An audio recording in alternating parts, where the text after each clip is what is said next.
Assalamualaikum warahmatullahi wabarakatuh. Perkenalkan, nama saya Dava Alfa Firmansyah dengan NIM 11 2022 14166. Di sini saya ingin mempresentasikan hasil proyek UAS pembelajaran mesin atau machine learning tentang eksplorasi data analis dengan data yang sudah ditaruh di Kulino, yakni segmentation data.csv adalah datasetnya, sedangkan data legend.xlsx adalah deskripsi datanya. Langsung saja saya jelaskan untuk programnya. Di sini saya sudah jalankan semua agar lebih cepat, tidak membuang waktu lama karena ini lumayan banyak. Nanti kalau jaringannya agak lemot atau gimana nanti terlalu lama memakan waktu. Jadi di sini tadi barusan saya rantem jalankan semua. Jadi saya langsung saja menjelaskan mulai yang pertama, yakni ada import pandas aspd dan sampai import Seaborn ASNS ini. Ini adalah import library dan code datasetnya. Lalu untuk yang kedua adalah hubungkan Google Colab dengan Google Drive. Di sini saya menggunakan from Google Colab import drive, drive moment content drive, import syspad append. Ini terus nama Google Drive-nya di Google Drive saya. Lalu jika sudah di run seperti ini, outputnya akan muncul seperti ini, mount add content drive. Lalu untuk yang selanjutnya, import library lagi. Di sini dari import numpy as np sampai np random seed 42. Ini untuk menetapkan seed untuk menghasilkan bilangan acak yang konsisten nantinya. Lalu setelahnya di sini ada pd set option display max column none. Ini untuk mengatur jumlah maksimum kolom yang ditampilkan dalam data frame menjadi tidak terbatas atau none. Lalu ada pd set option display max rows none. Ini gunanya untuk mengatur jumlah maksimum baris yang ditampilkan dalam data frame menjadi tidak terbatas atau none. Lalu untuk selanjutnya di sini ada program cmap sama dengan colors.listed color map. Lalu ini ada kode warnanya, ada 1, 2, 3, 4, 5, 6. Di sini ada 6 kode warna. Itu gunanya untuk membuat color map atau peta warna yang akan digunakan dalam visualisasi data nantinya. Lalu di sini saya menginstal Gitdown dulu dengan cara ini, tanda seru pip install Gitdown. Jika sudah terinstall seperti ini, lalu maka gunakan Gitdown untuk mendownload file dari Google Drive. Ini saya gunakan karena sebelumnya itu saya kesusahan untuk menemukan apa Google Google Colab-nya ini susah menemukan Google Drive saya untuk filenya. Jadi saya menggunakan install Gitdown ini. Lalu ketemu atau bisa. Jadi seperti ini serlocalib Python sampai ini 100%. Oke. Lalu untuk selanjutnya adalah data sama dengan pd read csv segmentation data.csv. Ini gunanya untuk membaca file csv yang telah di-download tadi. Lalu selanjutnya adalah cetak jumlah titik data dan tampilkan beberapa baris pertama dengan cara print number of data point len data data head. Lalu nanti outputnya akan seperti ini, ada ID, sex, marital status, age, education, income, occupation, settlement size. Di sini ada number of data points-nya 2000.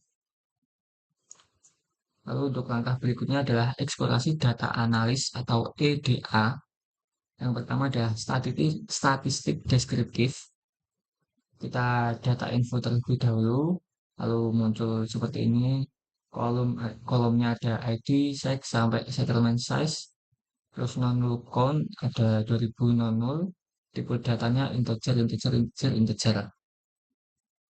Lalu selanjutnya adalah menampilkan statistik deskripsi dari data yang ada dengan cara data describe.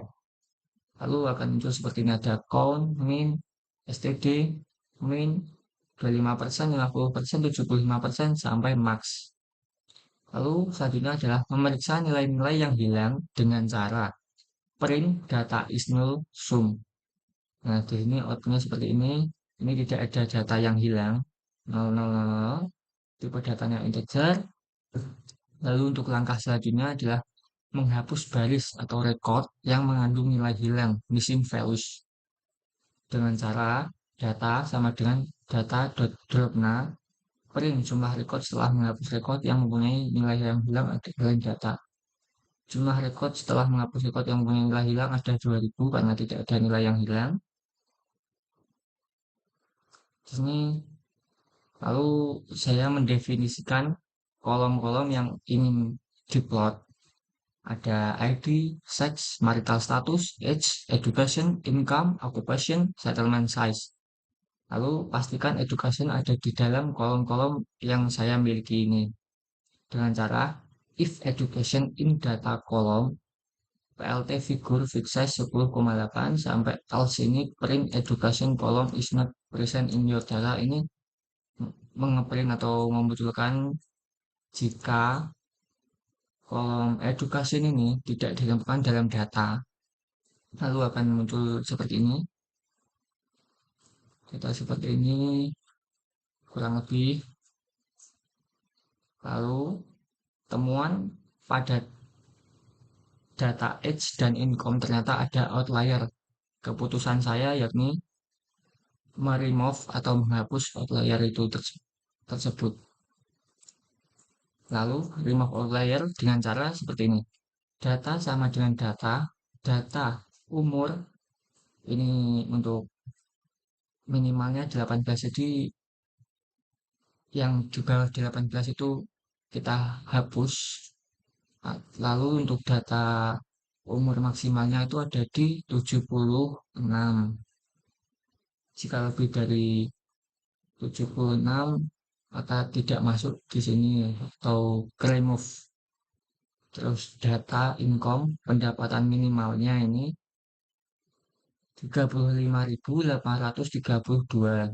Lalu untuk data income atau pendapatan tertinggi itu di sini 309.364.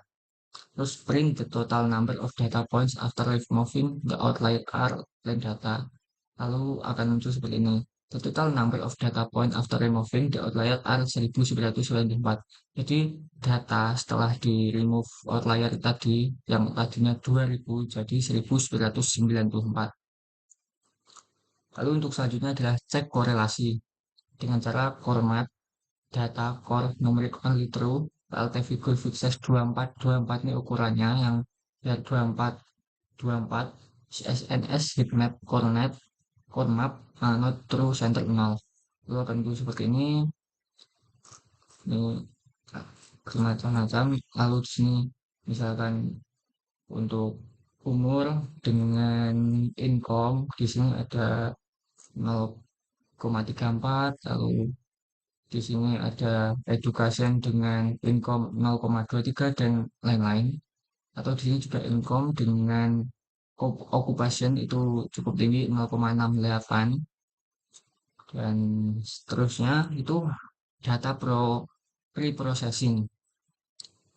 Sebelumnya kita cek kembali kolom yang bertipe kategori dengan cara categorical call for column in data if data ini sampai print if column data column unique.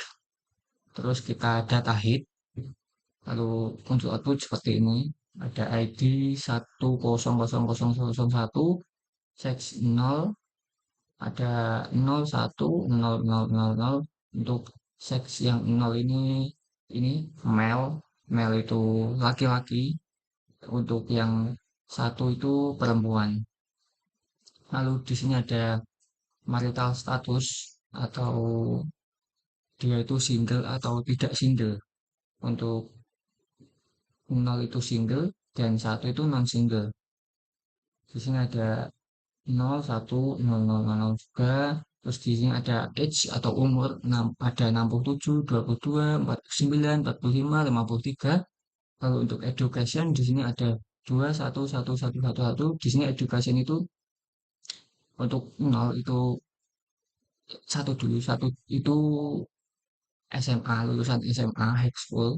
Lalu untuk yang kedua itu lulusan universitas, university. Untuk yang ketiga itu lulusan sekolah. Lalu yang 0 itu selain tiga ini tadi. Lalu untuk income bermacam-macam. Ini ada 124.670 sampai ini karena 5 kolom pertama. Di sini settlement size-nya ada 222.001. Settlement size itu di sini kalau 0 itu kecil, kota kecil gitu. Terus untuk satu itu menengah, bisa kotanya tidak kecil dan tidak terlalu besar, dan yang kedua itu kota besar. Lalu untuk selanjutnya adalah income distribution by age dan education. Di sini seperti ini import matlob tip pilot SPLT sampai PLT keluarga label. Di sini ada seperti ini. Di sini di sumbu ini ada income dan ini ada age. Untuk ini itu penjelasan mengenai education levelnya. Lalu selanjutnya adalah merubah tipe data kategori menjadi angka menggunakan label encoder. Di sini identifikasi terlebih dahulu kolom-kolom dalam dataset yang memiliki tipe data kategorikal dengan cara S sama dengan data tipe data sama dengan objek sampai print categorical variables in dataset object calls. Nanti muncul output seperti ini. Lalu di label encoder kan itu tadi LE label encoder for I in object calls print all filter are now numerical. Nah, setelah itu semua fitur sekarang sudah numerikal atau angka. Lalu selanjutnya adalah data info. Kita info terlebih dahulu. Di sini ada kolom ID, sex marital 1 dan sampai settlement size tadi. Sini ada 1994 data dengan tipenya integer. Terus di sini saya mengcopy data terlebih dahulu supaya tidak rusak dan data awal bisa menjadi referensi tabel. Terus selanjutnya adalah fitur scaling, yaitu untuk normalisasi. Di sini scalar sama dengan standar di scalar, scalar fit ds sampai print all fitur are now scalar. Standarisasi fitur pada dataset menggunakan teknik standar scalar dari library skiplearn ini.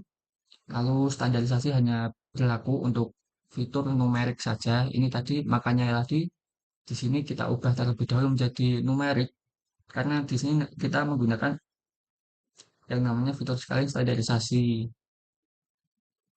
Lalu untuk fitur kategorikal perlu dilakukan proses encoding terlebih dahulu. Maka ya ini tadi kita ubah menjadi numerikal atau angka. Terus all fitur sekarang sudah scale. Lalu untuk selanjutnya scale ds hit. Di sini outputnya seperti ini. Lalu kita describe outputnya seperti ini. Lalu untuk clustering tahap 1 yaitu cek kesehatan cluster.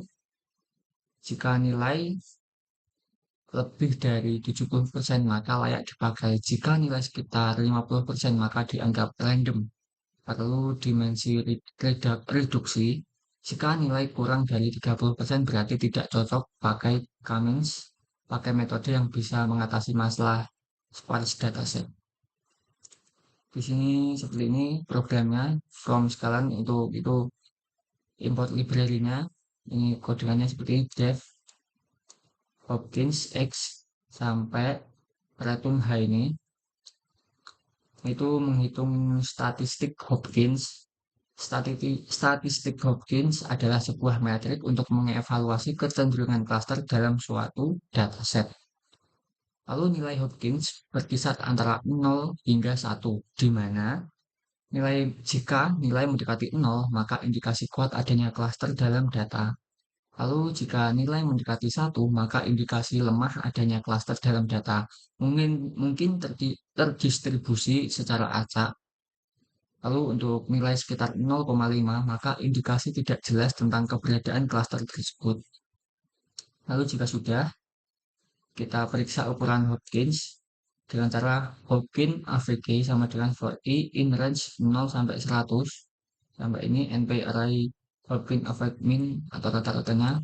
Di sini muncul output 0,8728 sekian. Karena nilai 0,87, maka bisa dilanjutkan ke K- biasa. Namun, untuk kepentingan visualisasi, maka kita pakai dimension reduction dengan PCA. Ini lalu PCA-nya seperti ini.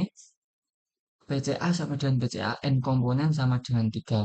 PCA fixed scale DS sampai PCA DS discrete ini. Nanti ada, di sini ada PCA 1, PCA 2, PCA 3. Munculnya seperti ini, PCA 1, PCA 2, PCA 3. Lalu untuk visualisasi PCA-nya itu X sama dengan PCA DS PCA 1, Y sama dengan PCA DS PCA 2, Z PCA DS sama PCA 3. Jadi itu seperti tiga dimensi gitu. Untuk sumbu X-nya PC1, untuk sumbu Y-nya PC2, dan sumbu Z-nya PC3. Plotnya seperti ini, PLT figur sukses ukurannya 10,8. Seperti ini projection 3D. VLT show kita show kan seperti ini, jadi seperti ini. Ada tiga sumbu X, Y, Z. Lalu untuk clustering tahap 2 yakni aglomeratif. Yang pertama adalah cek K optimal menggunakan elbow method dengan cara print elbow method to determine the number of cluster to be formed. Elbow M sama dengan K elbow visualizer K means and init sama dengan 10, K 2,12. T means false, elbow M fit PCADS, elbow M show. Kita lihat kan seperti ini. Nah, untuk output apa namanya K elbow-nya, untuk klasterisasinya itu paling optimal ada di angka 5. Untuk 2, 3, 4 itu masih sangat turun. Terus mulai optimal itu di angka 5. Di sini elbow at K sama dengan 5 skor segini. Tapi di sini keputusan saya menggunakan cluster 4. Walaupun menurut data 5 adalah yang paling optimal, tetapi nantinya tidak kebanyakan data untuk dikelompokkan lah, karena ini cuma untuk tes saja. 4 cukup karena semakin banyak kita menggunakan ilmu ini, datanya nanti semakin banyak untuk mengelompokkannya. Jadi semakin susah juga. Jadi saya atau pakai 4. Lalu untuk selanjutnya adalah clustering menggunakan aglomeratif, yaitu AC sama dengan aglomeratif clustering and cluster 4. Sini kita cluster 4 itu tadi. Terus di sini ada IH, AC, AC fit predict PCADS, PCADS cluster get AC. Terus kita tambahkan fitur cluster ke kerangka data asli dengan cara data cluster sama dengan YH AC. Terus kita datakan muncul 4 cluster ini, ada ID sekian, ada sex, marital status, age, education, income sampai cluster. Lalu kita cek visualisasi aglomeratif clusternya dengan cara fix sama dengan PLT figur fixes 0,8 sampai PLT show ini untuk menampilkannya. Di sini saya menunjukkan the plot of the cluster seperti ini. Di sini ada sumbu X, Y, Z sama seperti tadi. Lalu yang selanjutnya adalah evaluasi model dengan cara file sama dengan ini kode Hertz. Warnanya ada 4 warna. PL karena tadi apa namanya klasernya kita menggunakan 4, jadi di sini warna 4. Lalu PLSNS conplot X data cluster palette ini menambahkan parameter palette-nya. Lalu kita show kan, dan di sini judulnya kita kasih distribution of the cluster seperti ini. Untuk cluster 0 itu seperti ini, 1 seperti ini, 2 dan 3. Jadi ada 4 cluster yang dimulai dari angka 0. Lalu mencari pola cluster H dengan income dengan cara PL sama dengan SNS scatterplot data, data X data age, Y data income. Jadi di sini data X-nya itu, sumbu X-nya itu saya menggunakan umur dan sumbu Y-nya menggunakan income. Kita show kan. Jadi seperti ini untuk judulnya cluster profile based on age and income.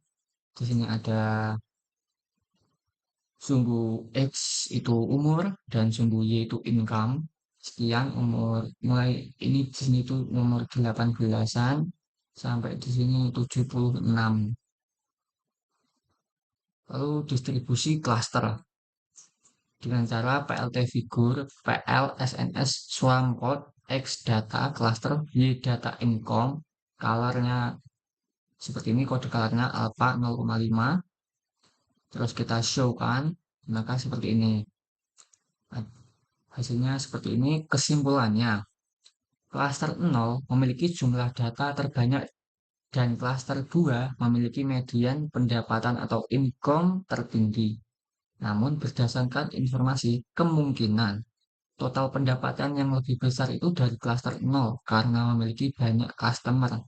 Walaupun di klaster 2 ini ada rata-rata income atau pendapatan tinggi, namun di sini masih ada space atau nih, di sini ada space seperti customernya itu kurang dan jika di sini tuh padat, sangat padat. Lalu untuk selanjutnya adalah cek berdasarkan keluarga, itu personal, sex, marital status, age, education, occupation.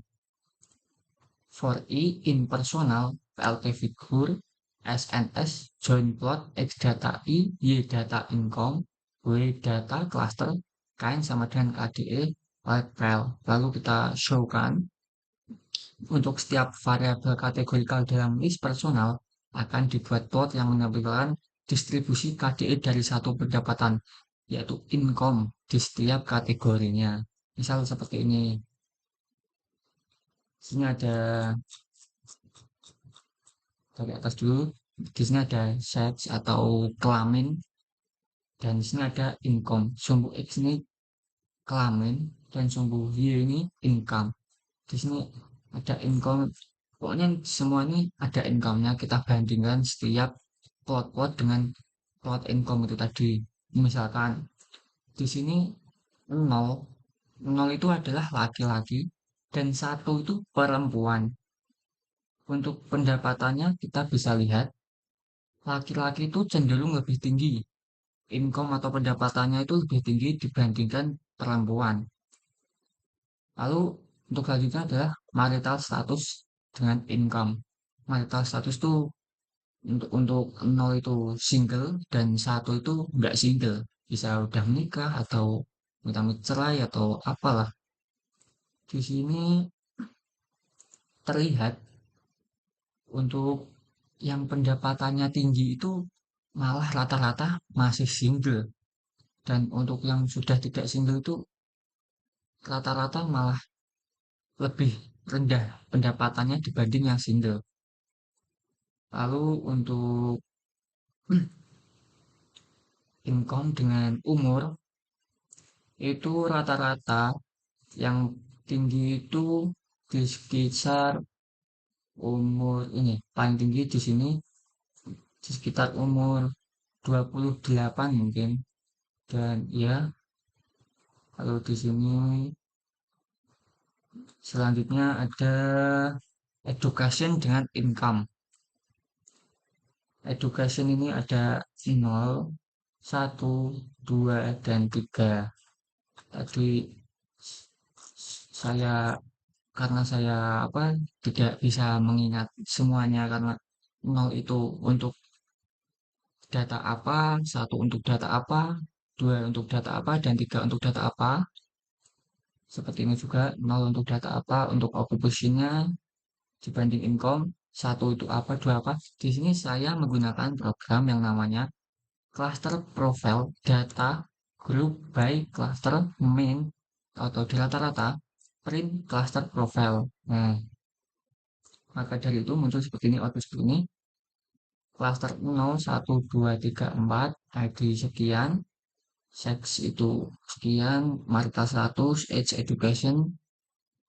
Nah, kalau seperti ini kan lebih cepat apa memudahkan kita membacanya. Untuk pembacaannya kurang lebih karena sudah saya jelaskan tadi. Jadi untuk yang terakhir, karena sudah kita dapatkan rata-rata cluster profilnya setiap individu, itu untuk penjabaran klasternya itu seperti ini.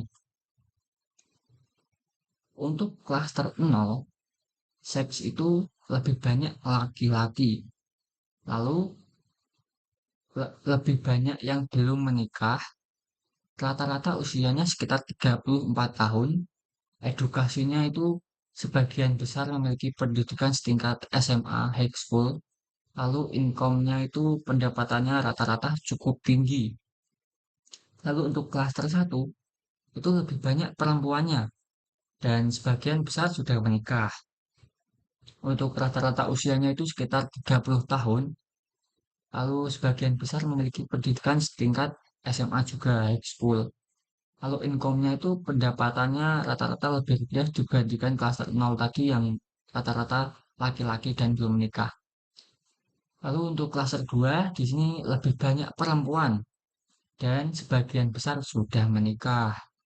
Umur rata-ratanya itu 54 tahun ya, bisa ibu-ibu, bisa nenek-nenek bahkan. Dan edukasinya itu rata-rata memiliki pendidikan setingkat lulusan universitas atau kampus university. Lalu pendapatannya, income-nya itu pendapatannya rata-rata sangat tinggi, yang paling tinggi di antara klaster 4 klaster ini. Lalu untuk klaster yang terakhir, itu ada sebagian besar laki-laki, lalu semua belum menikah, dan usia rata-ratanya sekitar 34 tahun. Lalu sebagian besar memiliki pendidikan setingkat high school atau lebih rendah. Jadi pendidikannya rata-rata sebagian besar bisa cuma lulusan SMA atau lulusan SMP atau lulusan SD, bahkan cuman TK atau ya selain di bawahnya lulusan SMA lah. Lalu pendapatannya itu rata-rata paling rendah di antara 4 klaster ini tadi. Nah, dari penjabaran klaster tersebut, saya bisa membagi strategi penjualan atau promosi berdasarkan karakteristik setiap klaster.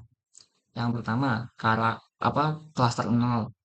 Karena karakteristiknya itu banyak laki-laki dan sebagian besar belum menikah, usia rata-rata sekitar 34 tahun, pendidikan itu setingkat SMA, dan pendapatannya rata-rata tinggi.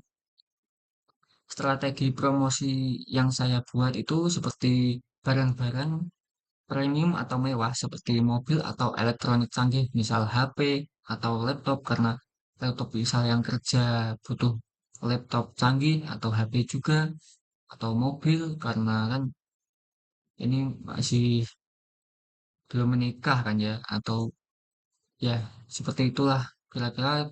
Jadi kita bisa menjadi pilihan yang baik mengingat pendapatan mereka itu cukup tinggi. Jadi kita lebih menyarankan ke produk gaya hidup yang sesuai dengan gaya hidup aktif dan modern agar mereka juga cocok. Lalu untuk klaster 1 itu karena karakteristiknya itu banyak perempuan, sebagian besar sudah menikah dan usia rata-ratanya itu sekitar 30 tahun. Lalu pendidikannya itu setingkat high school, pendapatannya lebih rendah dibandingkan yang tadi, mungkin bisa juga suaminya itu pendapatannya tinggi, jadi ini kita asumsikan sebagai istrinya saja, pendapatannya rata-rata lah ya. Lalu umurnya sekitar 30 tahun, yang artinya itu biasanya perempuan itu normalnya baru menikah sekitar 5 tahunan, ya 4 tahun, 5 tahun tergantung lah. Rata-rata itu kita asumsikan saja seperti itu. Maka strategi promosi produk yang disarankan, kita menyarankan barang-barang praktis untuk keluarga atau rumah tangga seperti peralatan rumah tangga atau produk perawatan diri seperti skincare tapi yang murah-murah, yang terjangkau karena di sini sudah berkeluarga. Jadi yang terpenting itu ya tadi barang-barang rumah tangga yang praktis namun berkualitas.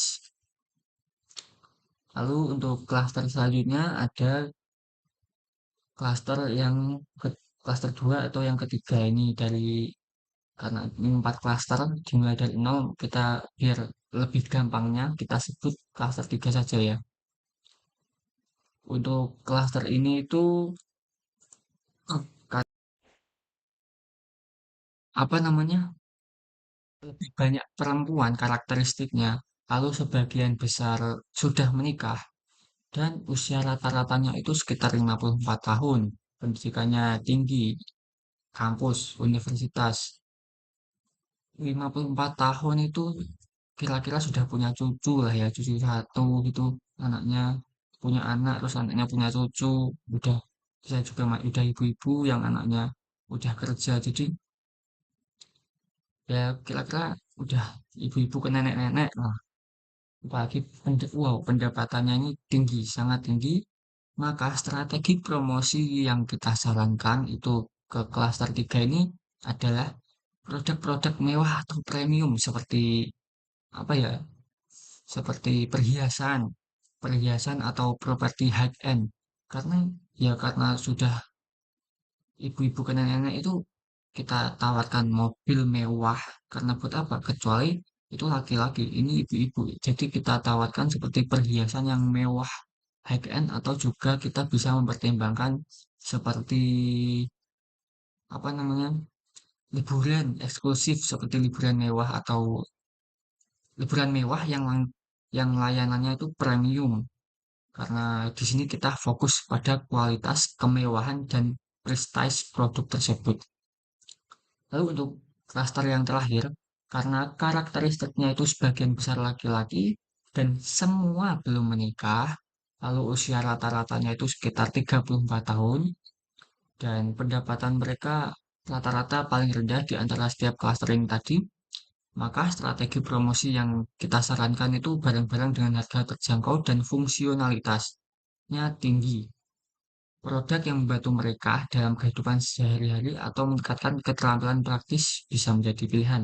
Atau bisa juga kita kayak menawarkan rumah subsidi kepada klaster yang terakhir ini karena di sini kan sebagian besar laki-laki dan belum menikah dan usianya itu udah 34 tahun.